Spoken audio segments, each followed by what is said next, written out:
Hello बच्चों, कैसे हो? उम्मीद है सब बढ़िया होगा पहले की बात ही। तो चलो आज फिर से नेक्स्ट लेक्चर कंटिन्यू करते हैं। जैसा कि मैंने लास्ट लेक्चर में आप लोगों को जीपी तक बता दिया था, उम्मीद है सारी चीजें आप लोगों ने ढंग से रिवाइज कर लिया होगा। तो आज नेक्स्ट कंटिन्यू करते हैं। अब इसमें क्या क्या डिस्कशन करेंगे एक एक करके मैं बताता हूँ। तो सबसे पहले स्टार्ट करता हूँ। आप लोगों का टेस्ट भी चल रहा है, तो उम्मीद है कि इसमें परफॉर्मेंस भी आप लोग कर रहे परफॉर्म भी कर रहे होगे। तो टेस्ट को स्किप ना करें। टेस्ट जो जैसे जैसे जो टेस्ट हो रहा है उसको आप रेगुलर वे में फॉलो करें और जैसे कहा जा रहा है वैसे करते हैं, ठीक ना? तो चलिए आगे कंटिन्यू करते हैं। जैसा कि मैंने लास्ट क्लास में आप लोगों को बताया था ज्योमेट्रिक प्रोग्रेशन, लास्ट में प्रॉपर्टी बता के कुछ चीजें बता करके मैंने उसके बाद आप लोग को एक होम असाइनमेंट दिया था, कहा था आप लोग उसको अटेम्प्ट कीजिएगा। उम्मीद है सब लोग बनाए होंगे। कैलकुलेशन करने लायक क्वेश्चन तो था ही और बनने लायक भी क्वेश्चन था। तो चलो उसी को आगे कंटिन्यू करते हैं। तो क्या हमने बताया था, तो सबसे पहले आइएगा तो अपने होम असाइनमेंट को देखिए। होम असाइनमेंट में क्या था, जब यही था ना होम असाइनमेंट आपका। ये होम असाइनमेंट मैंने दिया था, याद होगा। इसमें टोटल हमने 6 प्रॉब्लम दे रखे थे। तो वन बाय वन करके 6 प्रॉब्लम्स को मैं देखता हूँ और जो बताने लायक है उसको, और जो बताने लायक नहीं है, जो सिमिलर टाइप प्रॉब्लम है उसको स्किप कर जाऊंगा। तो चलिए स्टार्ट करते हैं। तो सबसे पहले जीपी का जो प्रॉब्लम दिया था उसमें क्वेश्चन नंबर 1 देखिएगा। सबसे पहले आप क्वेश्चन नंबर 1 देखें, उसके बाद देखता हूँ और क्या सकते हैं। देखो क्वेश्चन नंबर 1 क्या दिया हुआ, लेट ए बी सी। सब अब देखिए, सबसे पहले इसको डिस्कस करूंगा। आज की बात बता देता हूँ आज क्या क्या डिस्कशन होगा। सबसे पहला टारगेट मेरा यही है कि सबसे पहले मैं आपको आज ये पहले असाइनमेंट के क्वेश्चन डिस्कशन करूंगा, फिर आपको ज्योमेट्रिक मीन बताऊंगा। तो geometric mean of 2 number, geometric mean of n number, और उसके बाद बताऊंगा इंसर्शन ऑफ ज्योमेट्रिक मीन। इतना बताने के बाद फिर मैं आपको जो जीएम और जीपी बेस्ड कुछ क्वेश्चंस करवा के कुछ होम असाइनमेंट दूंगा। उम्मीद है कि आज यहीं तक हो पाएगा और नेक्स्ट पार्ट में फिर आगे कंटिन्यू करूंगा। तो चलो देखता हूँ क्या हो पाता है। तो देखिएगा होम असाइनमेंट के क्वेश्चन पहले देख सकते, देखिए दिया हुआ है ना, let ABC form a GP of common ratio r, ठीक है, with r 0 to 1 if a 2b 3c form an AP find r. तो देखना, तो सबसे पहले क्वेश्चन नंबर 1 में आते हैं। सबको दिख रहा होगा, दिस इज क्वेश्चन नंबर 1। तो क्वेश्चन नंबर 1 में आते हैं। तो क्वेश्चन नंबर 1 देखो क्या कह रहा है। तो 1 कह रहा है एबीसी फॉर्म अ जीपी, मतलब कह रहा है कि ए बी सी ये आपका किसमें बना रहा है, ये आपका जीपी बना रहा है। एबीसी इज इन जीपी, ठीक है। और कॉमन रेशियो क्या दिया, कॉमन रेशियो दिया हुआ है आपका आर, और आर के बारे में कमेंट है। आर आपका कहां से कहां तक होगा, 0। मतलब आर की जो भी वैल्यू आएगी वो वैल्यू में वही वैल्यू कंसीडर करना है जो किसके बीच में होगा, 0 to 1, क्योंकि पहले से मेंशन किया हुआ। तो हम कैलकुलेट करेंगे तो पता चलेगा। अब देखो क्या दिया हुआ है, a 2b 3c form an AP then find r, मतलब आर ही कैलकुलेट करने दिया। नाउ तो नाउ पहले स्टेप बाय स्टेप आते हैं। तो फर्स्ट टर्म मैंने माना, फर्स्ट टर्म हमने ए1 को ए ही रहने दिया। तो A2 क्या हो गया, A2 मतलब B क्या हो गया, B इक्वल टू आप AR लिख सकते हो, कोई दिक्कत नहीं होना चाहिए।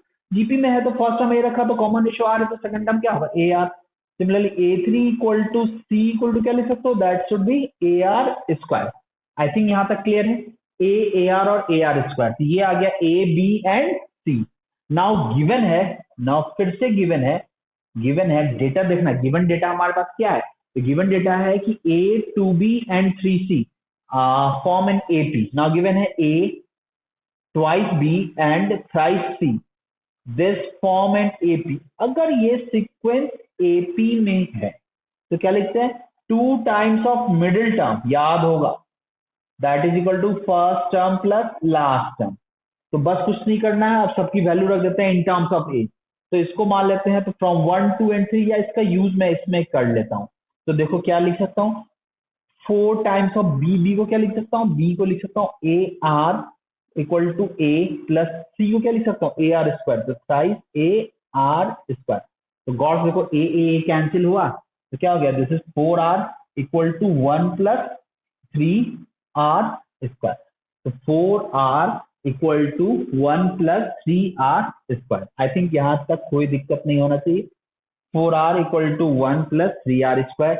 और अगर यहां तक कोई प्रॉब्लम नहीं है तो देखो लिख सकता हूं इसको 3R square minus 4R plus 1 equal to 0।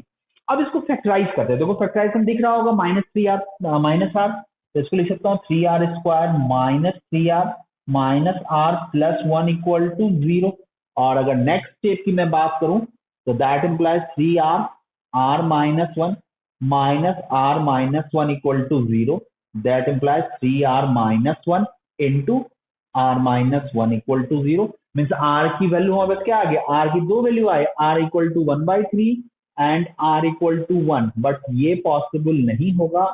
इसका रीजन क्या होगा, रीजन हमारा दिया हुआ है, r कहां से कहां तक होगा, r बिलोंग्स टू 0 to 1. मतलब इसका आंसर देख लो क्या है, तो r इक्वल टू 1/3 गिवन है ना. तो ये आ गया क्वेश्चन नंबर 1. उम्मीद है क्लियर होगा. मतलब जो डेटा गिवन था उस डेटा का हमने यूज किया. कैलकुलेशन आपको करना है, चलो मैंने कैलकुलेट कर दिया. पाइंदर सब चीजों का ख्याल रखना है. कैलकुलेशन जो मैं कर रहा हूं उसको आप गौर से देखिए और फिर समझिए कि मैं क्या कहना चाह रहा हूं. तो जो डेटा गिवन है उस डेटा का यूज किया और उस हिसाब से कैलकुलेट किया, तो दिख रहा होगा आपको कि क्या हो रहा है. ये है आपका क्वेश्चन नंबर 1. अब आते हैं क्वेश्चन नंबर 2 पे, आते हैं देखते हैं. तो सबसे पहले क्वेश्चन नंबर 2 मैं सबको एक एक करके डिस्कस कर देता हूं, जितना बोर्ड पे पहले आ पाता है. तो देखिएगा क्वेश्चन नंबर 2. तो सबकी नजर क्वेश्चन नंबर 2 पे होनी चाहिए. अब इसमें सबसे पहला क्वेश्चन पढ़ो, देखो क्या दिया. If the sum of an infinite decreasing GP, if the sum of an infinite decreasing GP is 3 and the sum of the squares of its term is 9/2, then find the sum of the cubes of this term.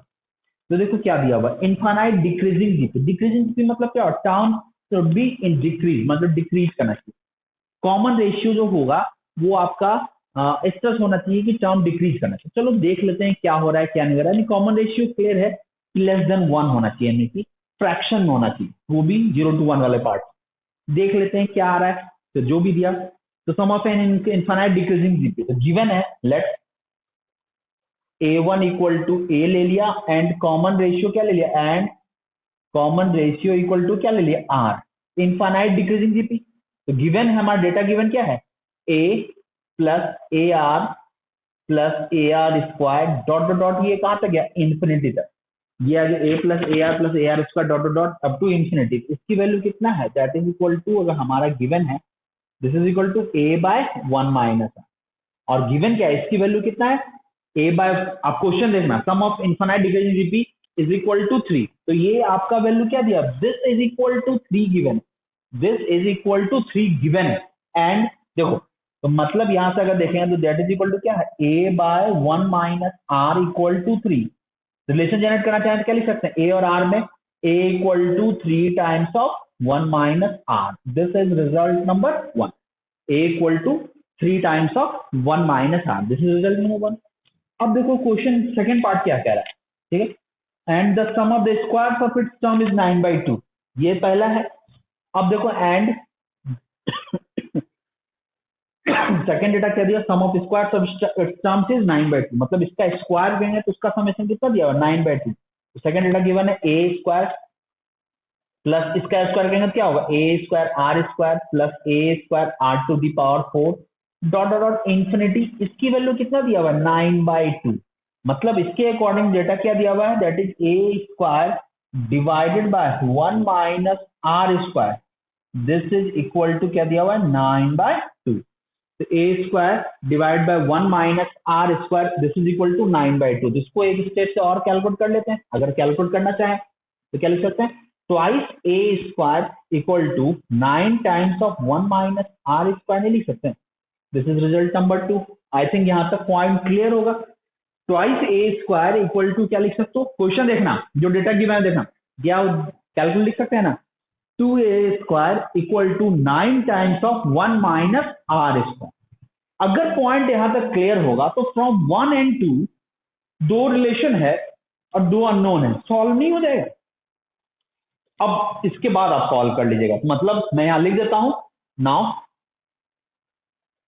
From 1 and 2 से आप a की value calculate कर लीजिएगा और r की value calculate कर लीजिए. ये आपके लिए डू योरसेल्फ, ये आपके लिए छोड़ रखा है, कैलकुलेशन आप कर लीजिएगा. तो समझ में आ गया. मैंने अप्रोच बता दें कि क्वेश्चन क्या क्या रहा है. तो a और r आ गया तो आप कैलकुलेट ये करना है, तो आप इसका क्यूब करना, कैलकुलेट करना है. ये a r आ गया तो हमें बताना है a cube plus a cube r cube plus a to the power 6 r to the power 6 dot dot dot infinity. इसकी वैल्यू बतानी है और इसकी वैल्यू क्या हो गया, a cube by 1 minus r cube. I think यही है. तो बस प्रॉब्लम सॉल्व। तो ए की वैल्यू आ गया और आर की वैल्यू आ गया, तो प्रॉब्लम सॉल्व नहीं हो गया। तो दिस इज इक्वल टू क्या आ गया, a cube divide by 1 minus r cube. तो this should be the answer. A और आर की वैल्यू उठा के इसमें डाल देना, आपका आंसर आ जाए। तो ये मैंने बता दिया, कंप्लीट कैलकुलेशन आप कर लीजिएगा। इस बहुत हद तक मैंने सॉल्व कर दिया, जो बचा है उसको आप कर लीजिएगा। ये क्वेश्चन नंबर 2 है। अब आ जाते हैं क्वेश्चन नंबर 2 के बाद। उम्मीद है समझ में आ रही होगी मेरी बात। क्वेश्चन नंबर 3 देखते हैं। 2 का 2, ये 2 का फर्स्ट है, सॉरी ये 2 का सेकंड आते हैं। तो आप क्वेश्चन नंबर 2 का सेकंड देखें। 2 का सेकंड, इसका मैं हिंट ही दूंगा, कैलकुलेशन कुछ अगर रह गया तो आप कर लीजिएगा। क्वेश्चन नंबर 2 का सेकंड क्या दिया हुआ है देखना। If the sum of three numbers in GP is 21 and sum of their squares is 189, तीन नंबर है जीपी में, इसका सम कितना दिया 21 और उसके स्क्वायर का समेशन क्या दिया हुआ 189। मतलब that is late A1 A2 A3 इसमें है जीपी में। तो गिवन क्या है, गिवन डेटा देखना, गिवन है A1 plus A2 plus A3 is equal to क्या दिया 21। दिस रिजल्ट ये, एंड दूसरा डेटा गिवन है A1 square plus A2 square plus A3 square equal to 189। ये दो डेटा है, A1 plus A2 plus A3 equal to 21 and A1 square plus A2 square plus A3 square equal to क्या है 189। तो बोल रहा है फाइंड द नंबर, बोल रहा है then find the number, then A1 find the numbers मतलब क्या हो, A1 A2 A3 निकालना है। तो नाउ तो हमने क्या हुआ, A1 को A मान लिया, A2 क्या ले लिया AR, A3 क्या ले लिया AR स्क्वायर। आपके दिमाग में आएगा सर जब सिलेक्शन करना था तो सिलेक्शन ऑफ टर्म्स क्यों नहीं मान सकते, मान सकते थे, कोई प्रॉब्लम नहीं, उस मेथड से भी ट्राई करते हैं।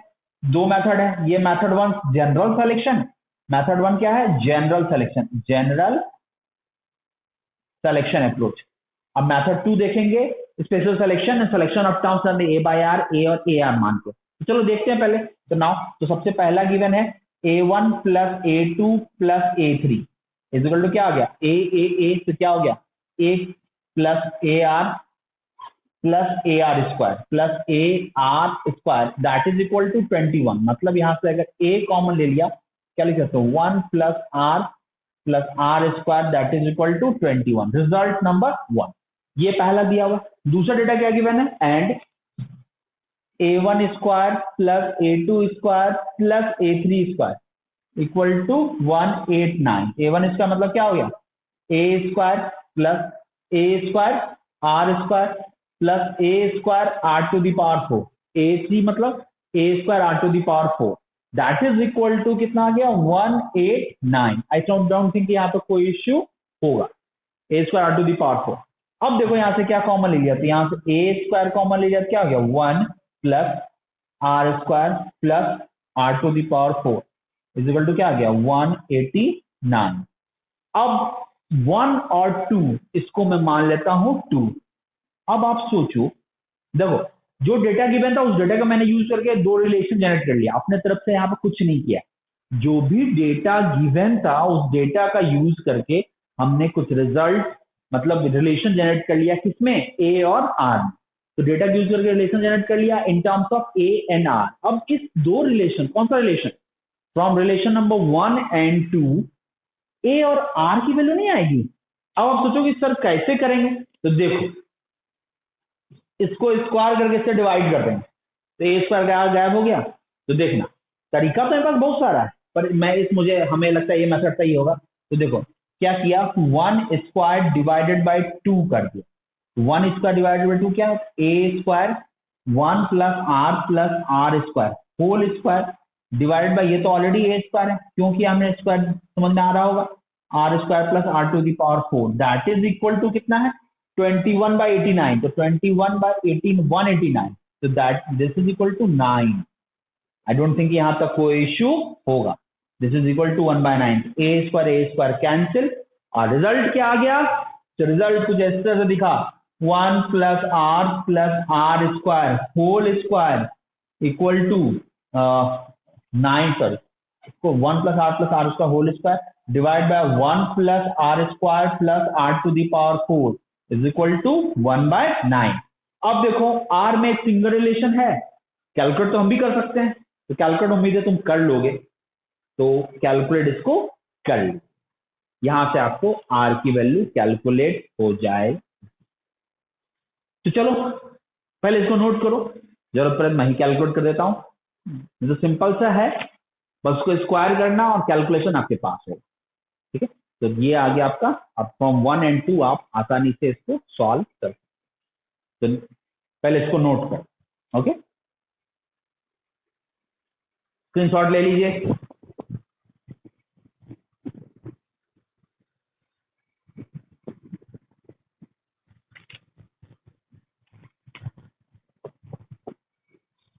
ठीक है, तो देख रहे हो कैलकुलेशन। तो इसके बाद हम क्या करेंगे, तो सबसे पहले इसमें जो लास्ट क्वेश्चन हमने डिस्कस किया, ये दो स्टेप को 1 और 2 को जनरेट करके 1 स्क्वायर बाई 2 किया, तो इसको स्क्वायर करेंगे और इसको डिवाइड करेंगे, तो इस साइड तो ये आ गया, राइट साइड में 21 whole square.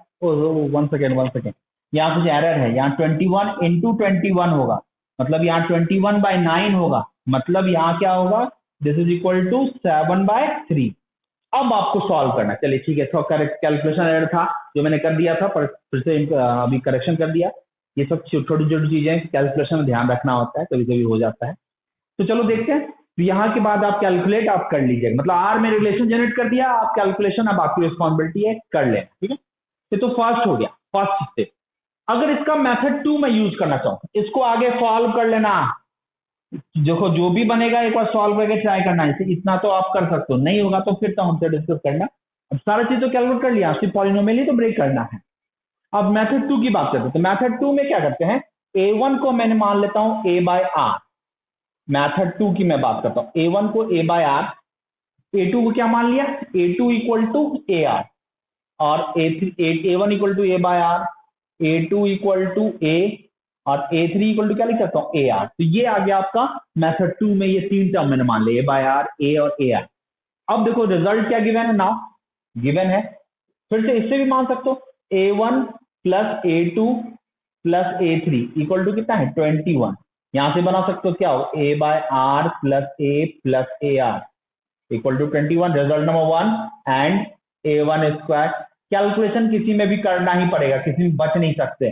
That is equal to 189। तो मतलब क्या हुआ, a square by r square plus a square r square equal to 189। This is result number 2। तो बस वही है, फ्रॉम 1 एंड 2 ए की वैल्यू आ जाएगी और आर की वैल्यू आ जाएगी, कैलकुलेट कर लेना, it's your responsibility.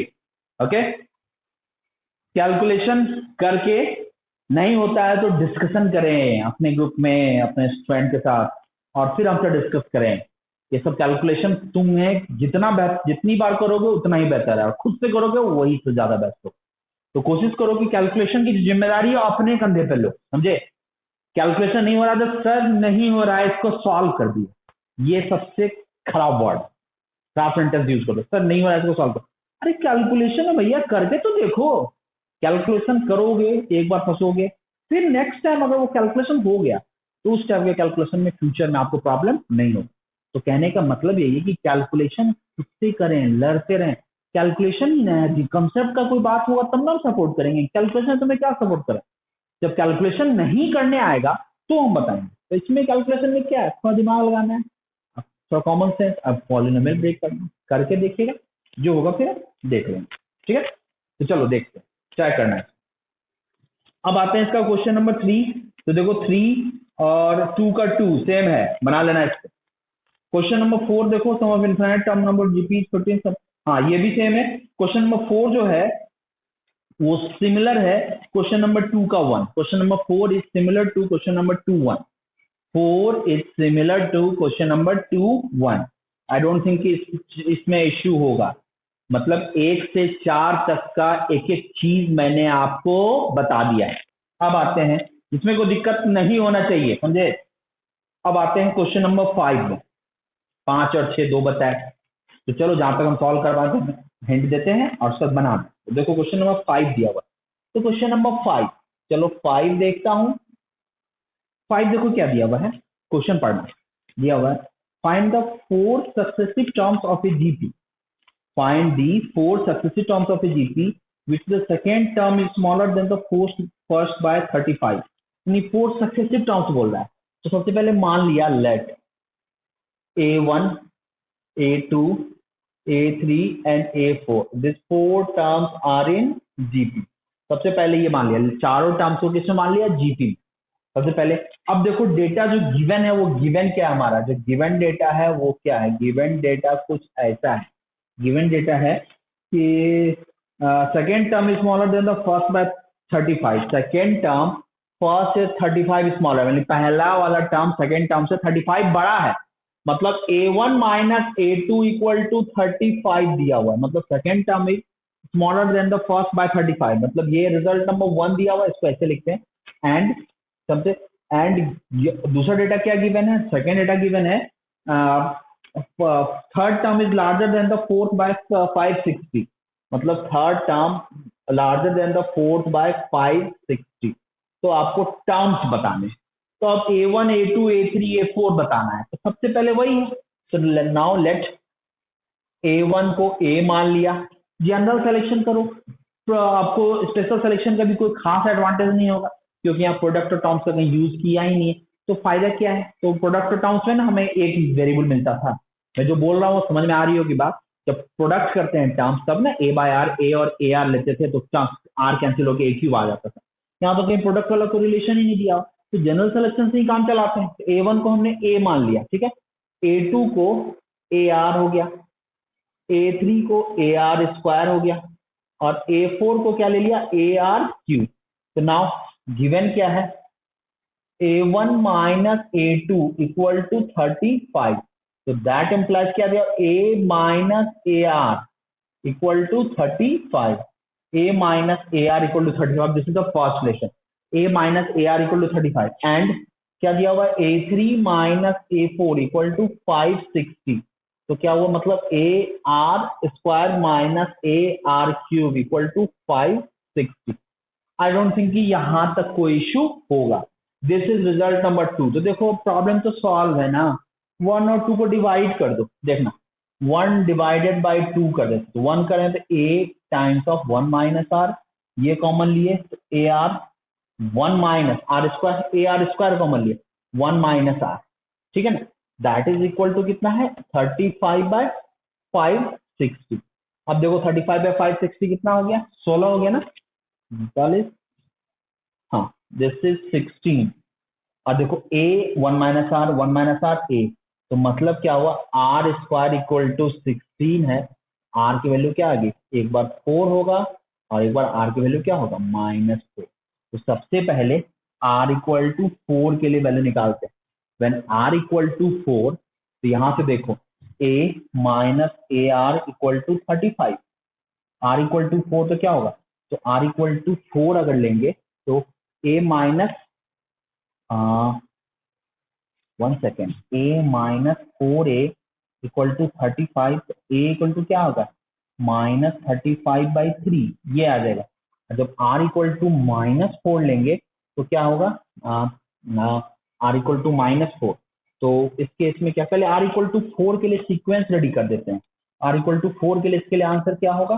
A equal to A1 equal to कितना होगा? -35/3, और R और तो A2 इक्वल टू क्या होगा? -35/3 इंटू 4।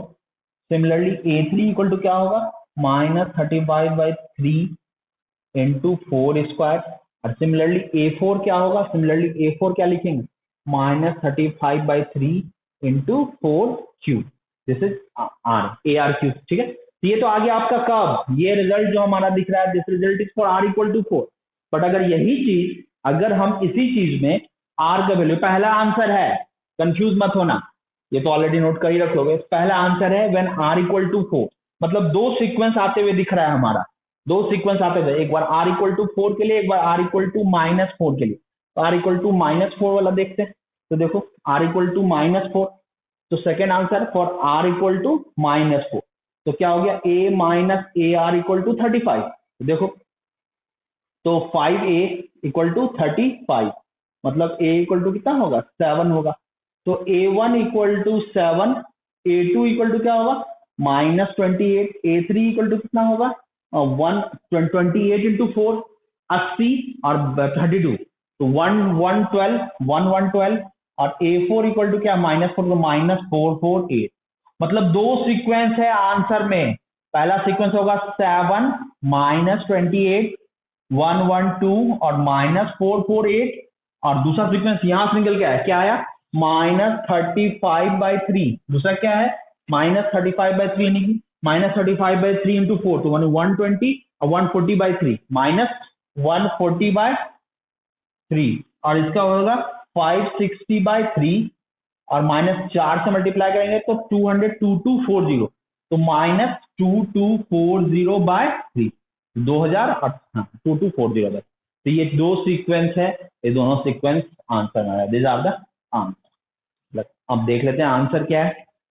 तो आंसर में एक ही दिया हुआ है, दूसरा भी आप आंसर में ऐड कर लीजिए, ठीक है। तो यही है आपका क्वेश्चन नंबर 5, ठीक है। पहले इसको नोट कर लो फटाफट, दिख रहा है सबको, बातें भी समझ में आई होंगी हम क्या कहना चाह रहे हैं। इसलिए मैं सारी चीज को कैलकुलेट कर दे रहा हूं कि आपको एक बार देख लेने के बाद आपको ये नहीं होगा कि ऐसी चीजें हमें समझ में नहीं आई। एक बार आप देख लोगे, पॉइंट क्लियर होगा, तो जब भी ऐसा टाइप का प्रॉब्लम हो तो आपको प्रॉब्लम समझने में दिक्कत नहीं आएगी और आप आराम से प्रॉब्लम को डील कर सकते हो। तो अभी आपसे है तो आप नोट कीजिए और फिर मैं 6 नंबर क्वेश्चन का हिंट देख के फिर आगे कंटिन्यू कर। ओके, स्क्रीनशॉट ले लो। चलो नेक्स्ट क्वेश्चन में देखते हैं, क्वेश्चन नंबर 6। तो क्वेश्चन नंबर 6 अगर आप देख रहे होगे तो देखो दिया हुआ है ना, if the pth qth and rth terms of an AP are in GP.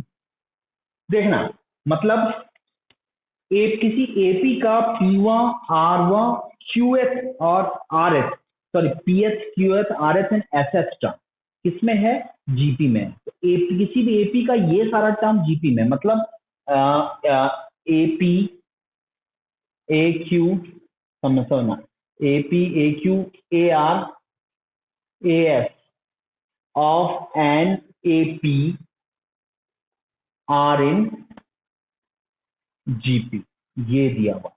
तो बोल रहा है कि प्रूव करना है कि P minus Q, Q minus R और आर माइनस एस भी किसमें होगा, जीपी में होगा। तो सबसे पहले तो ये जीपी में दिया होता है। नाउ हम क्या कर लेते हैं, let first term of an AP of AP is equal to a मान लेते हैं एंड कॉमन डिफरेंस क्या मान लेते हैं, डी मान लेते हैं। सुनना मेरी बात, first term a and common difference d. अब देखो क्या है, तो एपी क्या होगा, a of p equal to क्या होगा, a plus p minus 1 into d, ठीक है। ए ऑफ क्यू क्या होगा, a plus q minus 1 into d. A of r क्या होगा, a plus r minus 1 into d. और ए ऑफ एस क्या होगा, a plus s minus 1 into D. ये है आपका ए P, A Q, A are और ए एस। ये किसमें है, ये है आपका जीपी में। Now this all are in GP.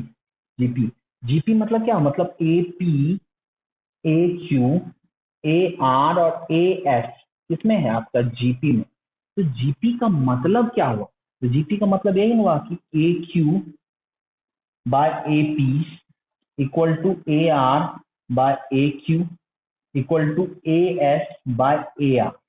ये है, तो बस कुछ नहीं, सबको रख करके ये सारे रिजल्ट समझे, उसके बाद कैलकुलेशन के बाद ही ये निकल पाएगा कि P minus Q, Q minus R और आर माइनस जो भी गिवन है वो आपका किसमें होना चाहिए, ए जीपी में। तो चलो जो भी है इसको अटेम्प्ट करने की कोशिश करना। 5 तक मैंने कंप्लीट कर दिया, छठा नंबर आपको बहुत, तो बस आपको हिंट दे दिया कि ये डेटा गिवन है और ये आपका गिवन है। तो आपको प्रूव करना है कि जो डेटा गिवन है वो किसमें होना चाहिए, जीपी में। तो आई डोंट थिंक कि आपसे नहीं बनेगा, तो बना के देखना, नहीं बनेगा तो डिस्कशन करना, फिर नहीं बनेगा तो मुझसे पूछना, मैं कंप्लीट कैलकुलेशन के बाद आपको शेयर कर। तो ये अब आपकी रिस्पॉन्सिबिलिटी है, पहले खुद से ट्राई करें फिर मेरे से पूछें। अप्रोच से क्लियर है, करना आपकी जिम्मेदारी। तो ये हो गया आपका जीपी का जो हमने असाइनमेंट दिया था, उसमें मेजर प्रॉब्लम हमने कर दिया, कुछ हिंट दिया है, हिंट से भी काम चलाओ। बहुत लोग इसके एक्सपेक्टेशन मत आना कि sir complete calculation 1 by 1 calculation कर देना। तो मेजर क्वेश्चन को मैं कर देता हूँ, तो हर क्वेश्चन का करूंगा तो टाइम बहुत लगता है, इसलिए थोड़ा हिंट से भी काम चलाइए और खुद से भी करने की आदत डालिए।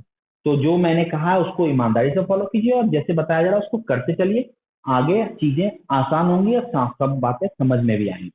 तो चलो इसको मिटाता हूं और स्टार्ट करता हूं next part is geometric mean. Next part क्या हो जाएगा? Geometric mean. तो चलो ज्योमेट्रिक मीन आज स्टार्ट करते हैं।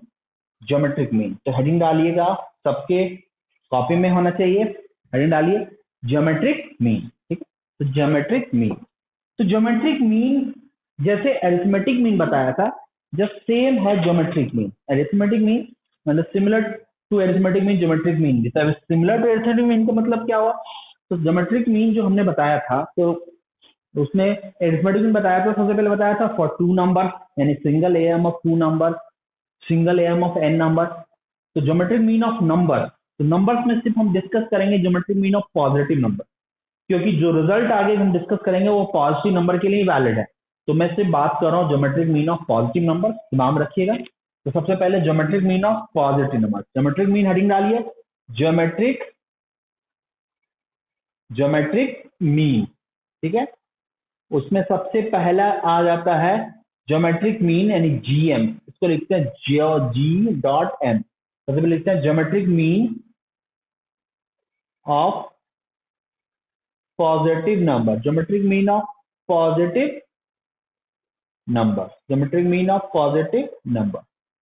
यहां तक क्लियर है? तो geometric mean of positive number, I don't think यहां तक कोई प्रॉब्लम होना चाहिए। तो अब देखते हैं, तो सबसे पहले पॉजिटिव नंबर थे फॉर टू नंबर, सबसे पहले फॉर टू नंबर ले लिया a, b और a, b को क्या लिया? Greater than 0। तो for two number a, b क्या है? Greater than 0। अब आ जाते हैं कि इसका क्या होगा ज्योमेट्रिक मीन। तो देखो क्या है कि इसका ज्योमेट्रिक मीन, तो let G be the GM of A and B। That implies क्या लिखेंगे? दैट इंप्लाइज लिखेंगे A G B। ये किसमें होना चाहिए? जैसे कि कोई भी दो नंबर का AM निकालते तो क्या लिखते थे? अगर A कैपिटल A और B AP में होता तो क्या लिखते हैं? Middle term is the AM of first and last term. तो क्या हो? This sequence is in GP, ये GP में होना चाहिए। तो G अगर इसका ज्योमेट्रिक मीन है तो दैट इंप्लाइज G को अब क्या लिख सकते हैं? पॉजिटिव है तो सारा पॉजिटिव लेंगे, तो G इक्वल टू क्या लिखेंगे? AB to the power 1/2। तो this is the geometric mean of A and B, मतलब geometric mean of A and B यही हो गया। G इक्वल टू कितना लिख सकते हैं? AB टू द पावर 1/, मतलब कोई भी नंबर, दो नंबर का ज्योमेट्रिक मीन है तो वो नंबर को बीच में डाल दो, फर्स्ट और लास्ट टर्म। तो तीनों सीक्वेंस किसमें होना चाहिए? तीनों टर्म जो सीक्वेंस फॉलो करेगा वो सीक्वेंस होगा GP का। If three terms are in GP, the middle term is the geometric mean of first term and last term, just वही चीज, ठीक है। तो ये आपको क्लियर है? Geometric mean of to number, positive number use किया। सिमिलरली अगर हम लिखें for n number,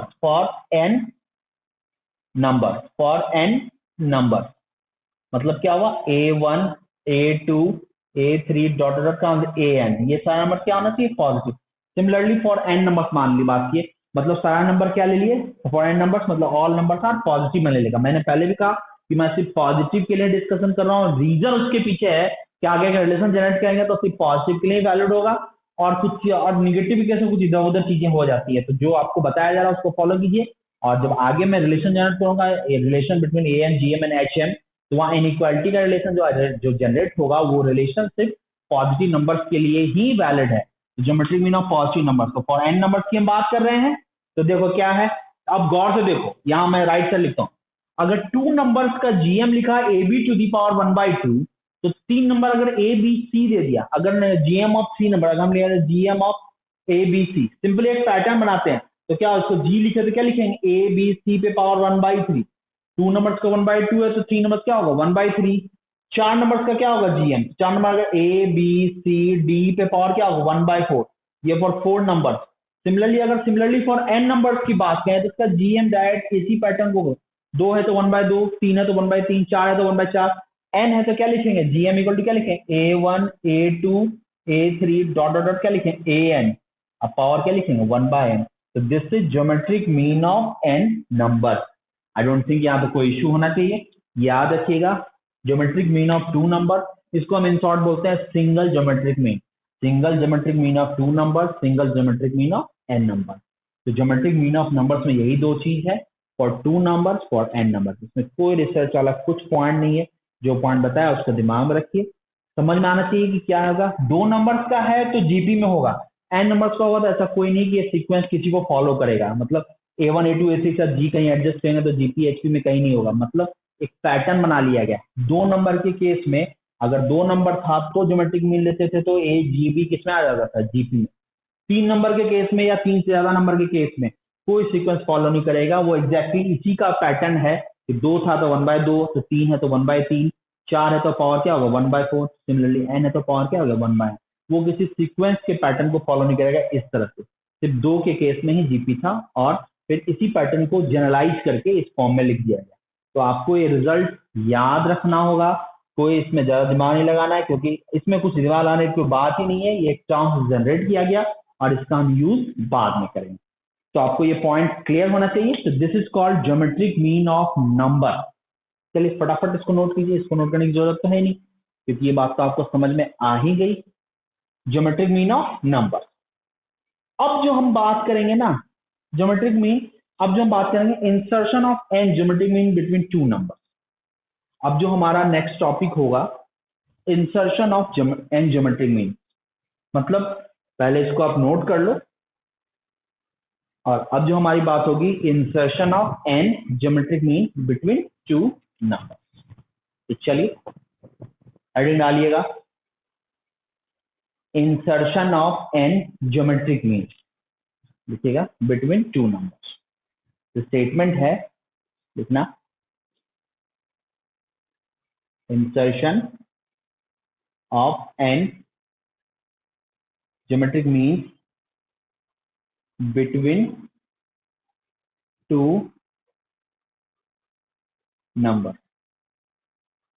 insertion of N geometric mean between 2 number मतलब 2 नंबर्स के बीच में एन ज्योमेट्रिक मीन इंसर्ट करते हैं। तो ठीक है हाँ तो अब इसमें मैं कुछ स्टेटमेंट लिख रहा हूं। मतलब ये बात तो समझ में आ रहा है, जस्ट एएम में भी बताया था, 2 नंबर ले लिया उसके बीच में एन नंबर इस तरह से रखा कि पूरा सीक्वेंस किसमें हो गया, जीपी में। एपी में, जीएम में क्या होगा, पूरा सीक्वेंस किसमें चला जाएगा, जीपी में। तो ठीक है, तो let A and B are 2 number, ठीक है, and G1, G2, G3 dot Gn are n numbers such that A, G1, G2, G3 dot कहां तक है, Gn, B किसमें होना चाहिए, GP में। such that these all sequence are in GP।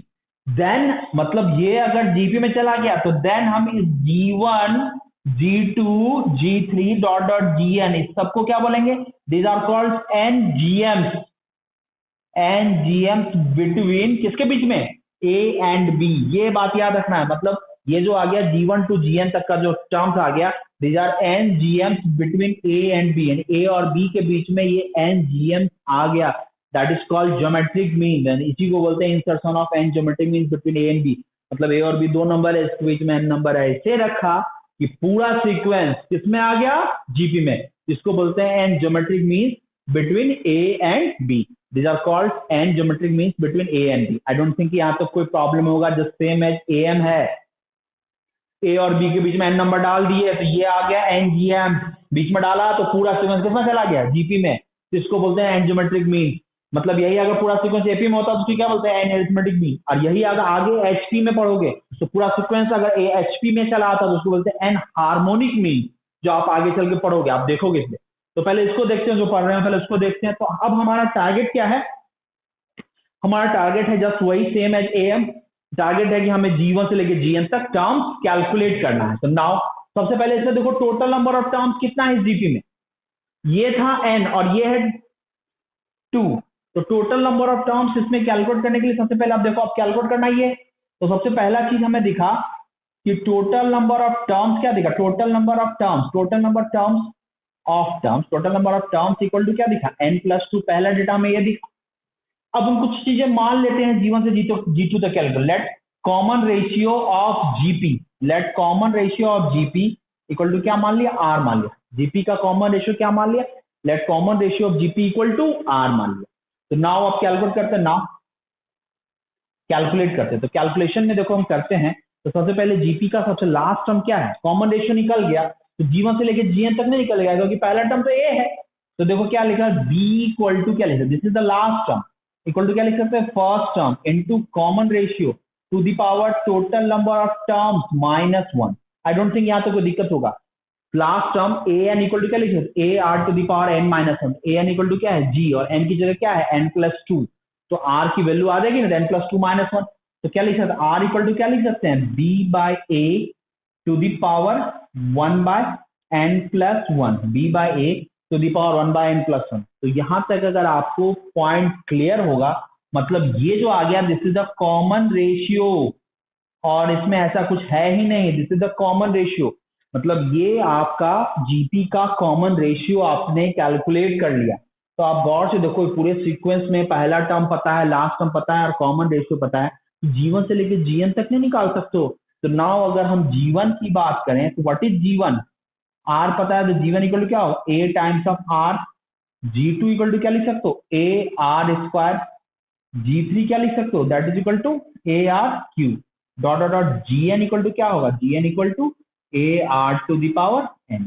तो ये आ गया, इसको लिख सकते हैं A into B by A, power क्या होगा 1 by N plus 1, that is equal to A into B by A, power 2 by n plus 1 and so on. These are called geometric means between A and B. इसी को बोलते हैं A और B के बीच का geometric mean. तो hopefully ये point आपको क्लियर होगा, कहीं को ऐसा कंफ्यूजन हमने छोड़ने की गुंजाइश नहीं रखी है, आपको बातें समझ में आ गई होगी क्या होता है insertion between and geometric means. आप एक बार देख लो और याद रखो यही तीन चीजें हैं ज्योमेट्रिक मीन्स में।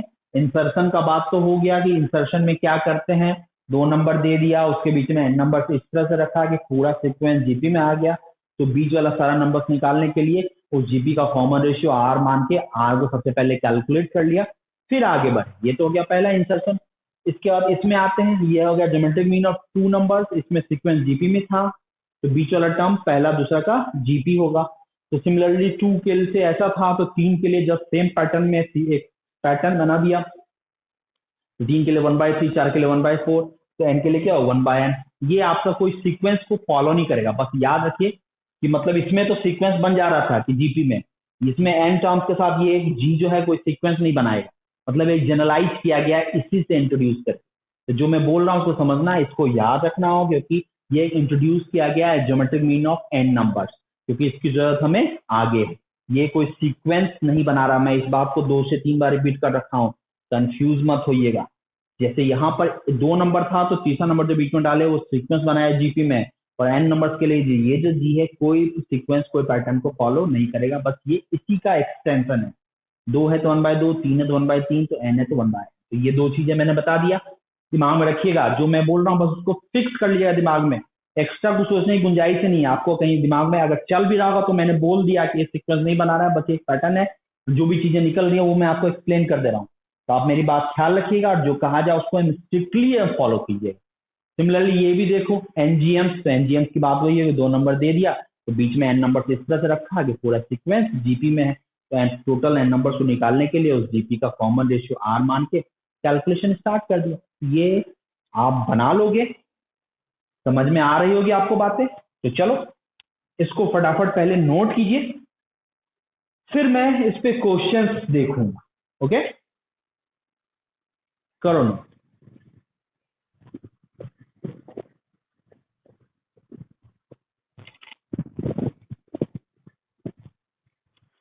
तो चलो अब कुछ क्वेश्चंस डिस्कस करते हैं, 3-4 क्वेश्चन मैं डिस्कशन करूंगा, फिर आपको जस्ट जितना बताया है और जो कुछ पुरानी चीजें हैं जीपी से रिलेटेड उस सब पे एक आपको होम असाइनमेंट दूंगा।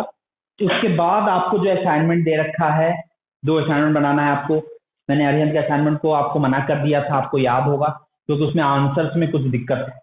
तो आप कोशिश कीजिएगा कि जो 2 असाइनमेंट मैंने दिया है अरिहंत को अभी मत छूइएगा, क्योंकि आंसर अगर प्रॉब्लम है तो फिर आपको मिलेगा नहीं, तो आप कॉन्फिडेंस डाउन होगा, तो उसको स्किप कर जाइएगा। बाद में आप बनाना चाहे बना सकते हैं, पर फिर उसके लिए फिर आंसर आपको मिलाना होगा। फिर आंसर के लिए फिर प्रॉब्लम ये है कि आप मुझे भेजोगे सर आंसर चेक करें, जो अपने आप में टाइम टेकन है, तो उसका लेट हो जाए, तो इसलिए उस सब चीज़ों को अवॉइड करने के लिए मैंने आपको एक सेकेंड असाइनमेंट दिया था। तो प्लीज अवॉइड आर्यन सीरीज फॉर सीक्वेंस सीरीज, क्योंकि उसमें आंसर्स में एरर है। आप 2 असाइनमेंट जो मैंने भेजा उसको पूरा बना लें, उसके बाद जो भी होगा एक्स्ट्रा अगर करने की जरूरत होगी तो मैं कुछ और असाइनमेंट दूंगा, और पहले आप इतना कर लोगे तो that is more than sufficient. Okay, तो चलो देखते हैं, तो स्टार्ट करते हैं। कुछ क्वेश्चन मैंने अभी क्या कहा कि कुछ क्वेश्चंस मैं दूंगा और फिर आपको होमवर्क रहेगा आपसे, ठीक है ना। तो 3-4 क्वेश्चन डिस्कशन करने के बाद मैं कुछ होमवर्क आपको दूंगा, होम असाइनमेंट। तो चलिए क्वेश्चन नंबर 1 जो मैं डिस्कशन करूंगा, सुनना मेरी बात। तो क्या दिया हुआ, इंसर्ट 4 GM, देखो क्या दिया हुआ, insert 4 GM between 2 and 486, between 2 and 486।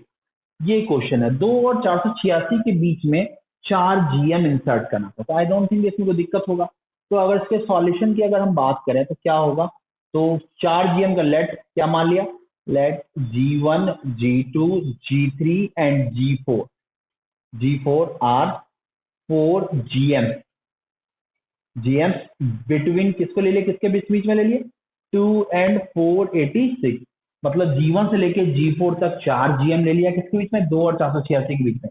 तो नाउ आप करते हैं कैलकुलेशन, स्टार्ट करते हैं नाउ। तो देखो क्या आ गया, 4 G1 G2, 4 G1 G2 G3 and G4, और कॉमा क्या हो गया, 486। ये किस में आ जाएगा, ये कंप्लीट सीक्वेंस जीपी में चला आएगा। मतलब ये चारों अगर जीएम था 2 और 486 के बीच में, तो ओवरऑल सीक्वेंस किसमें चला गया, ओवरऑल सीक्वेंस, मतलब आप जो देख रहे हो ये पूरा सीक्वेंस किसमें चला गया, तो पूरा सीक्वेंस जीपी में चला गया। अभी कुछ देर जस्ट पहले ही मैंने डिस्कशन किया है कि कैसे जीपी का ये सारा टर्म निकाल के, मतलब कॉमन रेशियो कैसे निकालते हैं। तो उसके लिए हमने बोला था कि लास्ट टर्म का यूज करेंगे। तो सबसे पहले इसमें मान लिया let common ratio equal to मान लिया आर। तो नाउ अगर कैलकुलेट करें तो देखो क्या लिख सकते हैं, लास्ट टर्म यानी 486 इक्वल टू फर्स्ट टर्म क्या, 4 into R to the power n minus 1। तो टोटल नंबर ऑफ टर्म्स क्या है, A R to the power n minus 1। तो टोटल नंबर ऑफ टर्म्स है बीच में 4 है, 1 2 6, 6 माइनस 1 कितना होगा, 6 माइनस 1 इक्वल टू 5, मतलब 4 आर टू द पावर 5। तो आर की वैल्यू निकालते हैं तो आर टू द पावर 5 जो 4 को उससे डिवाइड किए, एक देखो क्या आ रहा है, तो 4 को डिवाइड कर रहे हैं तो 4 R to the power 5, right. ये 4 है, ये 486 है, ये तो आपका फ्रैक्शन में आ गया, R to the power 5, A R to the power 5, A कितना है, 1 सेकेंड,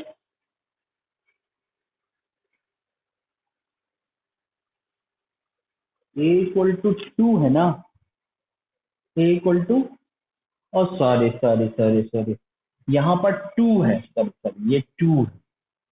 यहाँ भी कितना होगा, दिस इज इक्वल टू 2, और यहाँ भी कितना होगा, दिस इज इक्वल टू 2। तो R to the power 5 equal to 243। तो 243, तो 243, 486 बाई 2 243 होता है, 243। तो यहाँ से r इक्वल टू कितना आ गया, r इक्वल टू 3 इंटू 3 मतलब ये आर इक्वल टू 3 आ गया, मतलब r इक्वल टू 3 आ गया।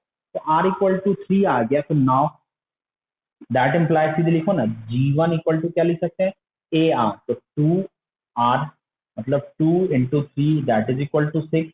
G2 इक्वल टू बात करें तो 2r स्क्वायर कितना है, तो दैट इज 9। तो 9 इंटू 2 कितना होगा, 2 into 3 square that is equal to 18। G1 G2 G3 equal to 2 into R cube, और G4 equal to 2 into R to the power 4 हो गया।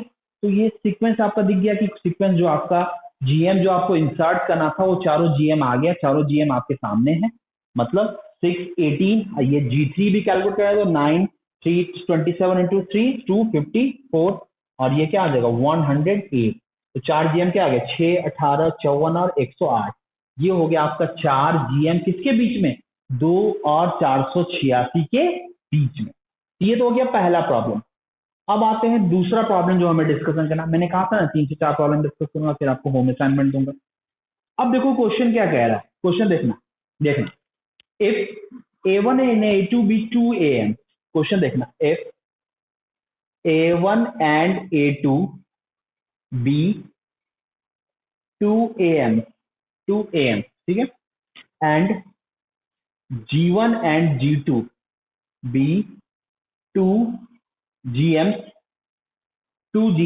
ठीक है, between to number, between two between two number, ठीक है ना। तो जब मैं क्वेश्चन लिखता हूँ ना, तो आप ऐसा करो, मेरे साथ ही साथ लिख के चलो। तो कुछ चीजें अगर कुछ अगर लेटर क्लियर नहीं होगा, तो कभी ऐसा होता है मैं उसको बोल भी रहा हूँ, तो आपको चीजें समझ में आ जाएंगी और आप आसानी से नोट कर सकते हो। इसमें लेक्चर जब आप देखो, जो वॉच करो, तो उसमें आप पेन भी कभी कभी मेरे साथ ही चलाओ जब जरूरत पड़े। तो जहाँ समझने की बात है, तो वहां तो मैं टाइम देता ही नहीं देता हूँ। बिटवीन टू नंबर्स, ठीक है, between two numbers A and B, ठीक है, ठीक है। Then evaluate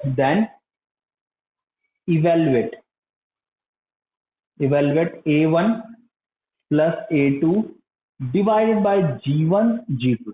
Then evaluate A1 plus A2 divided by G1 G2. Then evaluate A1 plus A2 divided by G1 G2. तो देखो यहाँ पर क्या होगा, तो इसका सॉल्यूशन में आते हैं। तो सबसे पहले क्या गिवन है, A और B के बीच में G1 G2 A1 A2 2 AM है, A1 A2, ठीक है। ये किसमें है, तो AM है, तो ये सीक्वेंस पूरा किसमें आ जाएगा, AP में।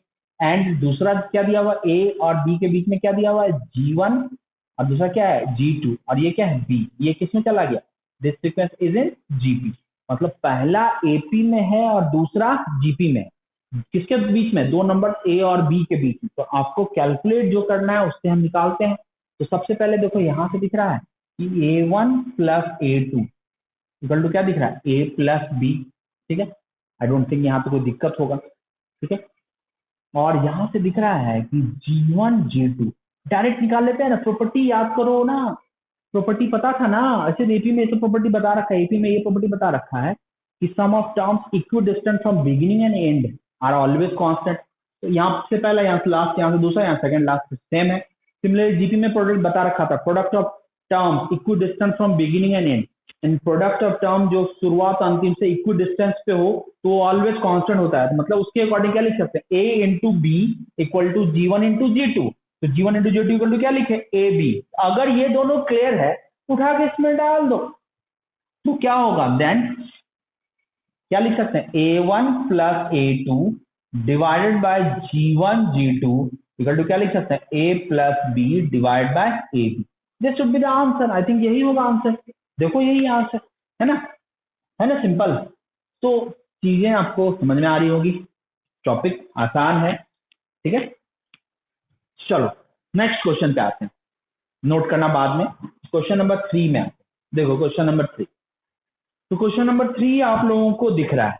मैंने बोला ना 3-4 डिस्कशन करूंगा, तो कर देता हूँ। कुछ सिंपल सिंपल है, कुछ उसमें अच्छा क्वेश्चन हो गया तो हो गया। एक होम असाइनमेंट दूंगा, तो ऑब्वियसली उसमें कुछ क्वेश्चन का स्टैंडर्ड अच्छा होगा, फिर उसके बाद आपके लिए तो स्कोप है ही। तो देखते हैं। तो देखो क्या दिया हुआ है, क्वेश्चन नंबर 3 देखना। इफ द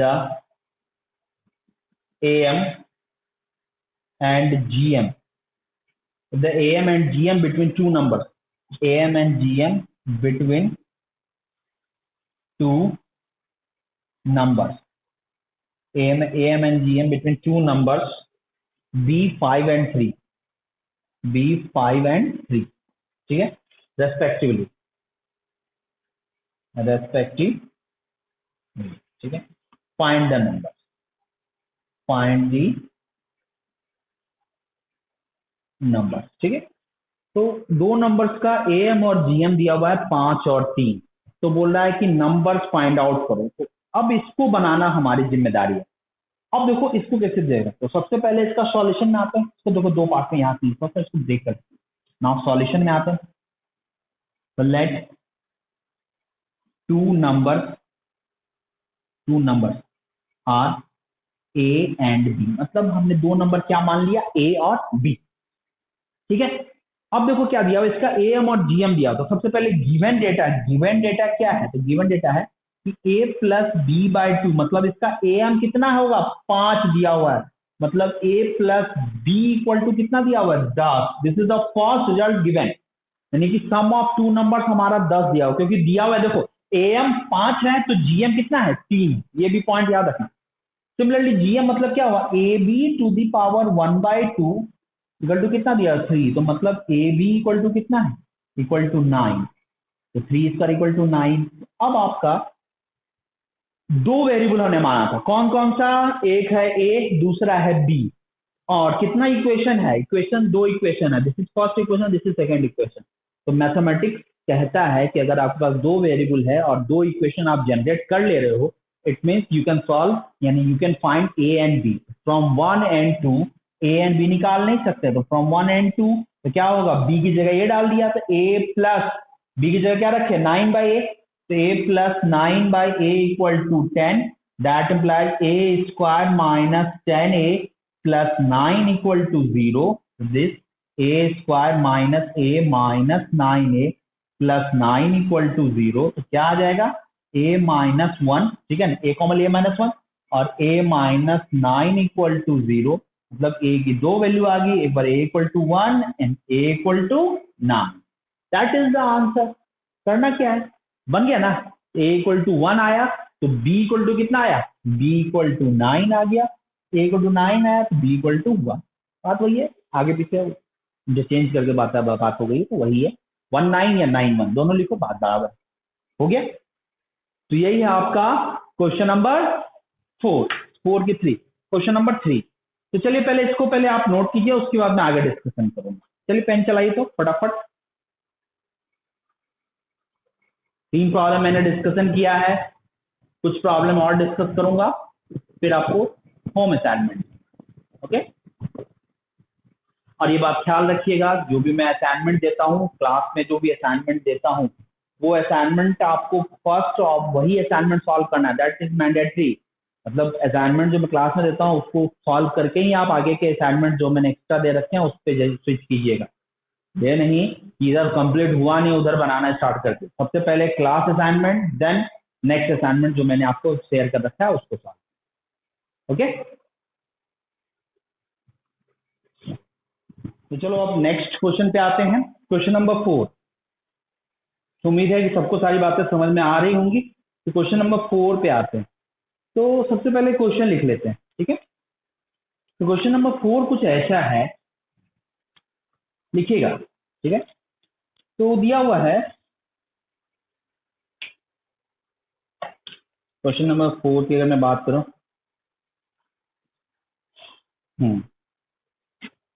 क्वेश्चन कुछ ऐसा है, क्वेश्चन देखना, if a b c are in GP, a b c are in GP, ठीक है, and x y are the AMs between a and b, are the AMs between a and b, between a b and b c, ठीक है,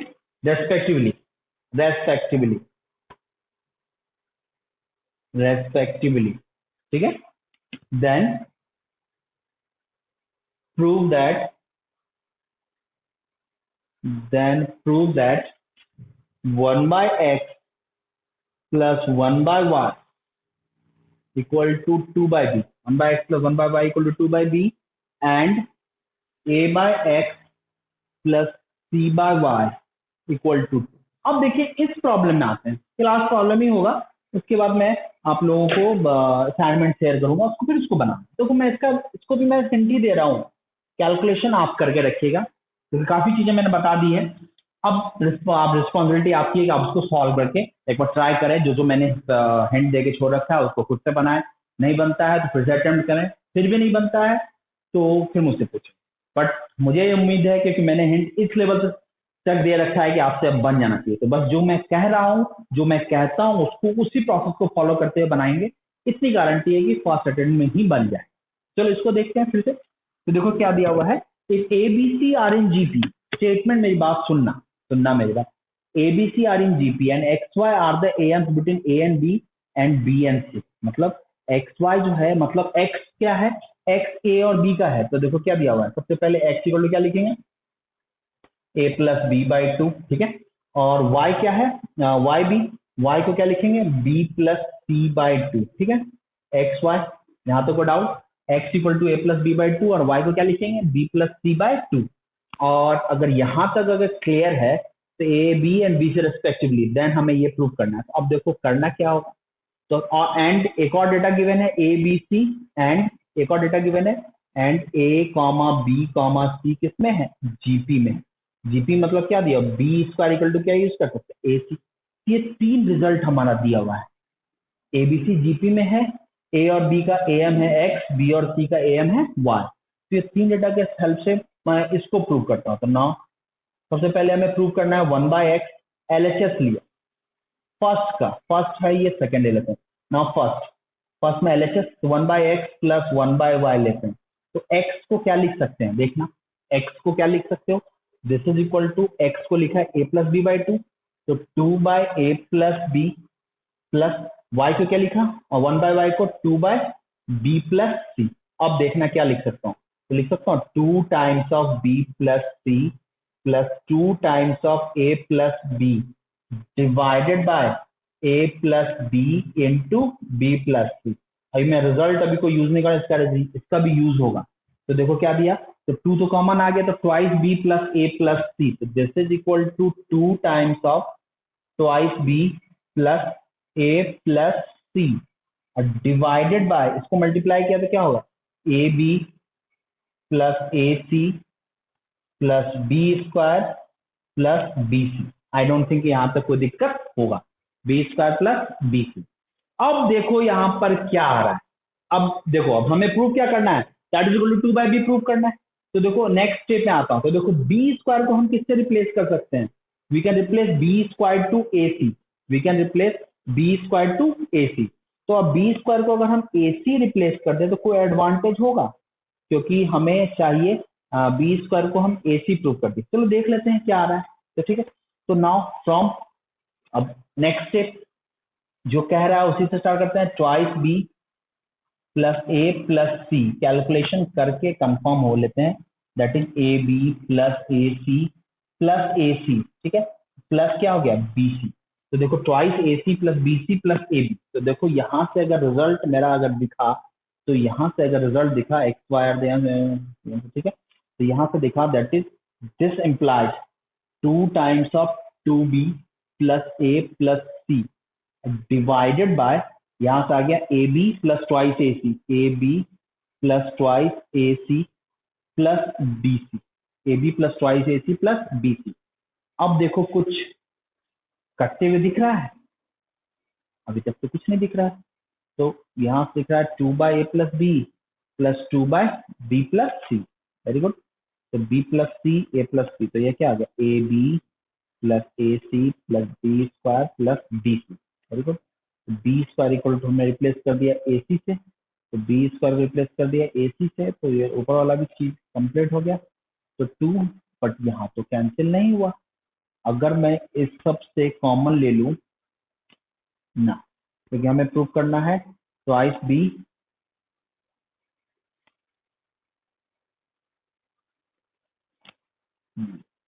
B square equal to a C,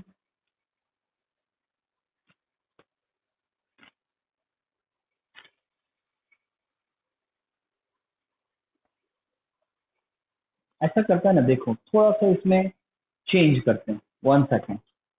B square को ए सी जो replace किए, हम ए सी को B square replace करें तो इस फॉर्म में आ जाएगा, मिस्टेक था।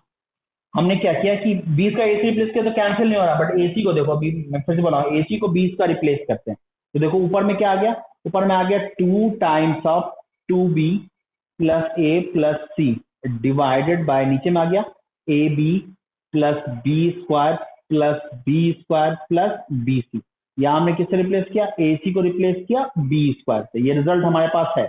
अब देखना क्या हुआ, 2 ट्वाइस बी प्लस ए प्लस सी, यहां से हमने b कॉमन लिया, तो b कॉमन लिया तो क्या होगा, that is a plus twice b plus c, देखो कैंसिल हुआ, तो that is equal to 2/b, this is equal to कितना है, RHS। मतलब LHS, देखो एक जगह मैं कैलकुलेशन में थोड़ा मामला फंस रहा था, फिर पता चला कि भाई कि AC को जो B square replace, sorry B square को जो AC रिप्लेस किए उससे बेहतर है ये नहीं, ये स्टेप नहीं, सीधे हमने क्या किया कि AC को डायरेक्ट बी स्क्वायर रिप्लेस कर दिया, AC को डायरेक्ट बी, ये स्टेप हटा देना, इसमें हमने ये स्टेप की वजह से कैंसिल नहीं होता, इसलिए हमने AC को बी स्क्वायर रिप्लेस किए तो भी कॉमन लिए तो देखो कैंसिल हो गया। तो बस वही है जो कह रहा है उसके हिसाब से ऑब्जर्व करना है। ये तो आ गया प्रॉब्लम नंबर 1। अब प्रॉब्लम नंबर 2 नहीं बना लोगे? प्रॉब्लम नंबर 2 भी सेम अप्रोच है, a by X plus C by Y equal to 2, तो इस केस में आप कैलकुलेट कर लेना। तो ये भी सिमिलर अप्रोच नहीं बनेगा, AC को रिप्लेस करना होगा। हो सकता है इसमें हमने बी स्क्वायर AC रिप्लेस किया, सॉरी AC को बी स्क्वायर रिप्लेस किया, इसमें करना होगा कि बी स्क्वायर को AC रिप्लेस करना होगा। अब देख लीजिएगा क्या करना है क्या नहीं करना है, वो आपकी रिस्पॉन्सिबिलिटी है। सिमिलर मेथड से इसको आप अटेम्प्ट कर सकते हो। तो उम्मीद है ये वाला भी, ये जो आपको हमने बताया अभी इस बातें समझ में आई होंगी। जो बताया है जो कहा है उसको एक बार ढंग से सुन के, सारी चीजों को ढंग से नोट करके एक बार आप पहले नोट्स को पढ़ जाना, जो क्वेश्चन बनाने दिया उसको बना जाना, क्योंकि जब आप एक बार बना जाओगे तो आपको उसमें कॉन्फिडेंस आ जाएगा। एक बार कॉन्फिडेंस आ गया तो आगे के जितने भी असाइनमेंट्स के क्वेश्चन है, चाहे होम असाइनमेंट्स हो, चाहे आपको मैंने जो PDF शेयर किया वो असाइनमेंट्स हो, सारी चीजें आपको आसान लगेंगी और आपको फर्स्ट अटेम्प्ट में ही 90% प्लस क्वेश्चन आपसे सॉल्व हो जाएंगे। तो अब ये आपकी रिस्पॉन्सिबिलिटी कि इसको कैसे करना है, तो जो कहा गया है उसको ईमानदारी से करते रहिए और नेक्स्ट लेक्चर का वेट कीजिए। अभी मैं पहले होम असाइनमेंट पहले आप लोगों को शेयर कर दूं, देखिए आ गया। इसमें टोटल मैंने 6 क्वेश्चन शेयर किए हैं, एक एक क्वेश्चन आप बना लीजिएगा और नेक्स्ट लेक्चर में मैं सबसे पहले इससे जो क्वेश्चन मुझे लगेगा उसको मैं डिस्कस कर दूंगा और फिर आगे की बात करूंगा। ठीक है, दिख रहा है सबको? सब एक स्क्रीनशॉट ले लो और इतना कम करके रखिएगा। आप लोगों को नेक्स्ट मंथ का टेस्ट शेड्यूल भी मिल चुका है, तो ये बात समझ लेना कि सिलेबस उसी हिसाब से होगा, कहीं से ज़्यादा ही रहेगा। तो अपने पढ़ाई की स्पीड बढ़ाओ, 2-3 महीने से 3 महीने से लगा 3 महीने ज़्यादा हो चुका है। अब सिलेबस जो भी चल रहा है, तो जो स्मूथली वर्क चल रहा है वो तो चल ही रहा है, साथ ही साथ आपको अपना भी स्पीड बढ़ाना होगा। तो अपने पढ़ाई की स्पीड को बढ़ाइए, जो चल रहा है बैकलॉग ना हो उसका ख्याल रखें और अपने आप को कंटिन्यू रखें। ओके, और टेस्ट में रेगुलर पार्टिसिपेट करें। रोज हर टेस्ट से पहले यही इन्फॉर्मेशन दिया जाता है कि टेस्ट कंपलसरी है, तो लोग फिर भी कुछ लोग इग्नोर कर देते हैं। इन सब चीज़ों से बचें और टेस्ट में पार्टिसिपेट। ओके, तो चलो आज की क्लास में यही फिनिश करते हैं। अब नेक्स्ट क्लास में जो हम बताएंगे, मैं थोड़ा हिंट दे देता हूँ।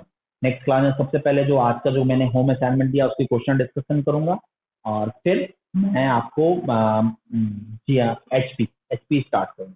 HP और HM बेस्ड, HP के बाद से HM, छोटा टॉपिक HP सब इतना लेंदी नहीं है, HP और HM इस पर डिस्कशन करें। ठीक, तो चलो आज की क्लास यहीं फिनिश करते हैं, नेक्स्ट क्लास मिलते हैं। Okay, all the best.